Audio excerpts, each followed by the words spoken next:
चिंतामणराव कॉलेजच्या पाठीमागे असलेल्या कृष्णाली वसाहत परिसरात गांजा विक्रीसाठी आलेल्या विशीतील तरुणांना पोलिसांनी जेरबंद केलंय। या तिघांकडून 2 किलो 164 ग्रॅम वजनाचा गांजा, 3 मोबाईल, 1 दुचाकी असा एकूण 1,18,200 रुपयांचा मुद्देमाल जप्त केलाय।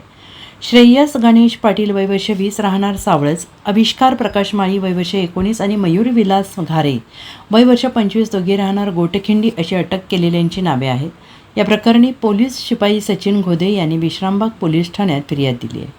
पोलीस अधीक्षक संदीप घुगे यांनी अंमली पदार्थांची तस्करी करणाऱ्यांची पाळेमुळे खणण्याचे आदेश दिले आहेत। त्यानुसार विश्रामबाग पोलीस ठाण्याचे शिपाई सचिन घोदे हे शुक्रवारी सायंकाळी 5:45 वाजण्याच्या सुमारास विश्रामबाग परिसरातील चिंतामणराव कॉलेज परिसरात पेट्रोलिंग करत होते आणि यावेळी संशयित तिघेजण थांबलेले दिसले। त्यांच्यावर संशय आल्याने त्यांना थांबवून त्यांची तपासणी केली असता त्यांच्याजवळ असलेल्या सॅकमध्ये गांजा मिळाला आणि त्यावेळेस त्यांना ताब्यात घेऊन कसून चौकशी केली असता त्यांनी सदरचा गांजा विक्रीसाठी आणल्याचं सांगितलं। त्यावेळी त्यांच्याकडून 2 किलो गांजा, 3 मोबाईल, 1 दुचाकी असा एकूण 1,18,000चा मुद्देमाल जप्त केला।